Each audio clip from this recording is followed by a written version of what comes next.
নমস্কার, আপনারা দেখছেন HR নিউজ 24, সত্যের লক্ষ্যে মানুষের বাণী। চিন্ময় প্রভুর গ্রেফতারি নিয়ে এবার গর্জে উঠল ভারতের একাধিক হিন্দু সংগঠনের সদস্যরা। এবার ভারতের পশ্চিমবঙ্গের রানাঘাটের একাধিক হিন্দু সংগঠনের এবং হিন্দু ধর্ম অবলম্বী মানুষদের ঐকান্তিক প্রচেষ্টার মাধ্যমে আজ রানাঘাট শহর জুড়ে এক বিরাট প্রতিবাদ ও বিক্ষোভ মিছিলের ডাক দিয়েছিল এবং সেখানে ইস্কন সহ বিভিন্ন হিন্দু ধর্ম অবলম্বী এবং মঠ ও মিশনের একাধিক ব্যক্তিত্বকে দেখা গেল এবং তাদের একটাই দাবি, বাংলাদেশ হিন্দুদের উপর অত্যাচার বন্ধ হোক এবং সনাতনী ধর্ম অবলম্বী ইস্কনের মুখপাত্র সম্মিলিত সনাতন হিন্দু জাগরণ মহাজোটের মুখপাত্র চিন্ময় কৃষ্ণ দাসকে অবিলম্বে তাকে মুক্ত করার দাবি নিয়ে গর্জে উঠেছে সমস্ত সনাতন ধর্ম অবলম্বী মানুষ এবং সারা বিশ্বের বিভিন্ন দেশ বিদেশে বহু সনাতন ধর্ম অবলম্বী মানুষ দ্বারা গর্জে উঠেছে। পাশাপাশি করা প্রতিক্রিয়া ভারতের মঙ্গলবার চিন্ময় প্রভু ইস্কনের মুখপাত্র গ্রেফতারের নিন্দা জানিয়েছে।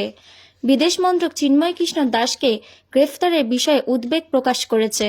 করা প্রতিক্রিয়া রাম মন্দিরের প্রধান বাংলাদেশের চট্টগ্রামে সোমবার 25শে নভেম্বর ইস্কনের অন্যতম প্রতিষ্ঠাতা সদস্য চিন্ময় কৃষ্ণ দাসকে গ্রেফতার করা হয়।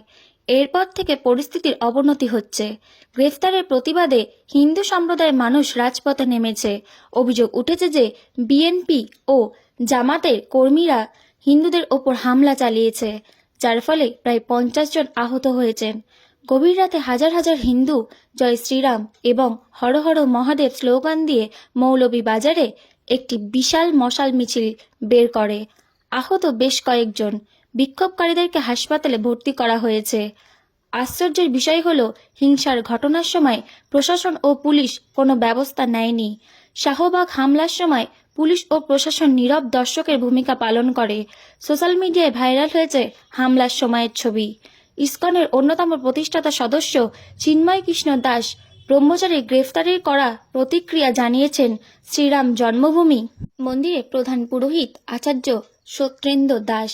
তিনি বলেন, যা হয়েছে অত্যন্ত খারাপ। পাকিস্তান যেমন হিন্দুদের সঙ্গে ব্যবহার করে থাকে, বাংলাদেশও তেমনটাই করেছে। বাংলাদেশে যারা হিন্দুদের সমর্থন করেছে তাদেরকেই গ্রেফতার করা হচ্ছে। আমাদের সরকারের উচিত অবিলম্বে এই বিষয়টিতে নজর দেওয়া। এখনো সরকার যদি কিছু না বলে তাহলে হিন্দুদের উপর যে অন্যায় অত্যাচার হচ্ছে তা আরও বাড়বে। ভারত মঙ্গলবার চিন্ময় কৃষ্ণ দাসের গ্রেফতারের নিন্দা জানিয়েছে। বিদেশ মন্ত্রক চিন্ময় কৃষ্ণ দাসকে গ্রেফতারের বিষয়ে উদ্বেগ প্রকাশ করেছে এবং বলেছে যে বাংলাদেশের চরমপন্থী উপাদান দ্বারা হিন্দু এবং অন্যান্য সংখ্যালঘুদের উপর বেশ কয়েকটি হামলার পর ঘটনা ঘটেছে। দুর্ভাগ্যবশত এইসব ঘটনার দোষীরা এখনও পলাতক।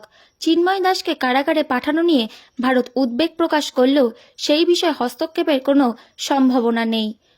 শীর্ষ পর্যায়ে সরকারি সূত্রে জানিয়েছে যে ভারত বিশ্বাস করে এটি বাংলাদেশের অভ্যন্তরীণ বিষয় এবং তাই এই বিষয়ে অবিলম্বে কোনো পদক্ষেপ নেওয়া হবে না। যাই হোক, বাংলাদেশ ভিত্তিক সনাতন জাগরণ জোটের মুখপাত্র এবং ইস্কনের পুরোহিত চিন্ময় কৃষ্ণ দাসকে গ্রেফতার ও জামিন নাকচ করায় বিদেশ মন্ত্রক গভীর উদ্বেগ প্রকাশ করেছে। ইস্কনের অন্যতম প্রতিষ্ঠাতা সদস্য চিন্ময় কৃষ্ণ দাস ব্রহ্মচারী। তিনি সনাতন জাগরণ মঞ্চের মুখপাত্র। সনাতন ধর্মাবলম্বীদের কাছে তিনি চিন্ময় প্রভু নামে পরিচিত। বাংলাদেশ সনাতন জাগরণ মঞ্চের মুখপাত্রের পাশাপাশি পুণ্ডরিক ধামেরও অধ্যক্ষও তিনি। তীব্র প্রতিক্রিয়া জানিয়েছেন একাধিক রাজনৈতিক ব্যক্তিত্ব। ভারতের বিদেশমন্ত্রী এস জয়শঙ্করের কাছে এই বিষয়টিকে গুরুত্ব সহকারে বিবেচনা করার এবং অবিলম্বে পদক্ষেপ নেওয়ার আবেদন জানিয়েছেন যে চিন্ময় প্রভু বাংলাদেশে হিন্দু সংখ্যালঘুদের অধিকারের জন্য ক্রমাগত লড়াই করছেন। তাকে গ্রেফতারের জন্য বাংলাদেশ সরকারের কড়া সমালোচনা করেন তিনি। চিন্ময় প্রভু বাংলাদেশে হিন্দু সম্প্রদায়ের উপর অত্যাচার এবং তাদের অধিকার লঙ্ঘনের বিরুদ্ধে সর্বদা আওয়াজ তুলেছেন। তার শক্তিশালী উপস্থিতি বাংলাদেশের সনাতন সম্প্রদায়কে ঐক্য ও সাহস জুগিয়েছে। চিন্ময় প্রভু ইস্কনের মুখপাত্র হিসেবেও দায়িত্ব পালন করেছেন। বাংলাদেশে ইস্কনে 77টিরও বেশি মন্দির রয়েছে এবং 50,000-এরও বেশি সদস্য এই সংগঠনের সাথে যুক্ত। তিনি ধর্মীয় ও সাংস্কৃতিক কর্মকাণ্ডের মাধ্যমে বাংলাদেশে সনাতন ধর্ম প্রচারে গুরুত্বপূর্ণ ভূমিকা পালন করেছে।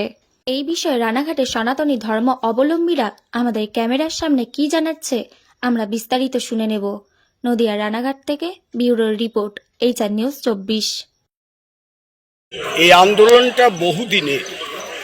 সনাতনী সমাজের উপরে এই যে আক্রমণ, এটা 1946 থেকে ওয়েস্ট বেঙ্গলে বিশেষ করে, এবং আমি জন্মসূত্রে নোয়াখালীর লোক, এবং আমি 1964 সনে এই ভারতে আসি।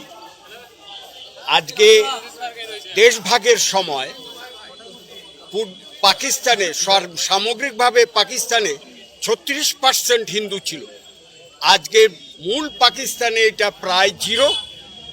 আর বর্তমান পূর্ব পাকিস্তান, যেটা এখন জার্সি বদল করে বাংলাদেশ, স্বভাব পরিবর্তন হয়নি, সেই একই ভূমিকায় আছে। সেটা এখন 5%-এর নিচে নামিয়ে এনেছে। উদ্বাস্তু শিবিরে আমি দীর্ঘ প্রায় 25 বছর চাকরি করেছি দণ্ডকারণ্যে। উদ্বাস্তুদের পরিস্থিতি দেখেছি সারা ভারতবর্ষব্যাপী। আজকে সনাতন সমাজের মধ্যেই আমাদের হিন্দুত্বের নামে একতা নেই দেখে আজকে এই রকম একটা পরিস্থিতি তৈরি হয়েছে।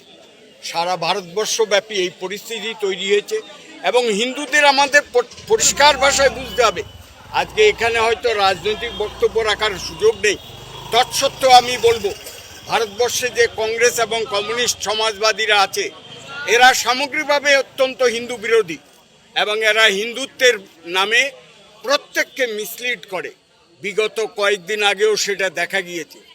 কিন্তু স্বস্তির কথা, আনন্দের কথা, ভারতবর্ষের আজকে সনাতনী সমাজের হুঁশ ফিরছে। বিগত যে নির্বাচনগুলোতেও আমরা তার পরিস্থিতি কিছুটা লক্ষ্য করেছি। তো আমরা আশার আলো যে হয়তো আগামী দিনে ভারতবর্ষে হিন্দুদের চেতনা আসবে। তারা বুঝতে পারবে যে হিন্দুস্তান রক্ষা করতে গেলে হিন্দুত্ব রক্ষা না হলে হিন্দুস্তান রক্ষা হবে না। আজকে 1971-এ ইন্দিরা গান্ধীর ভুলের কারণে আজকে এই খেসারত গুনতে হচ্ছে পূর্ব পাকিস্তানের বা হালের বাংলাদেশের হিন্দুদের।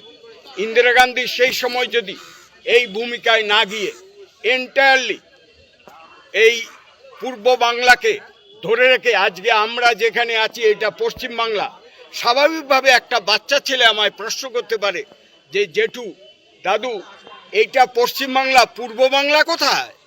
সুতরাং সেই পূর্ব বাংলা বা ইস্ট বেঙ্গল নামে সেই প্রদেশটা থাকতে পারত। অনেক কমিউনিস্টদের সঙ্গে আমার কথা হয়, তারা বলে যে তাহলে সাম্রাজ্যবাদী শক্তির সঙ্গে আমাদের তফাৎ কোথায়?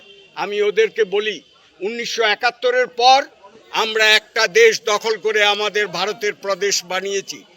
প্রায় 50%, 80% লোকেরা, সনাতনীরা বলতে পারে না সেটা কোনটা। সেটা হলো সিকিম। আমরা সিকিম 1974-এ যদি রাখতে পেরেছি, তাহলে 71-এ আমরা পূর্ব পাকিস্তান রাখতে পারলাম না কেন? এটা আমাদের হিন্দুদের একটা নৈতিক অধঃপতন। আমরা হিন্দুরা এইভাবে নিজেদের মধ্যেই বিঘটনের কাজ করি, সেই জন্যই আজকে আমাদের এই পরিস্থিতি। আমি প্রত্যেককে বলি, আগে ভিটে বাঁচান, আগে পেশা বাঁচান, আগে দেশ বাঁচান, পরে সন্তান সন্ততি খাওয়ার দিকে তাকান। পাকিস্তান থেকে বা পূর্ব বাংলা থেকে যে সমস্ত হিন্দু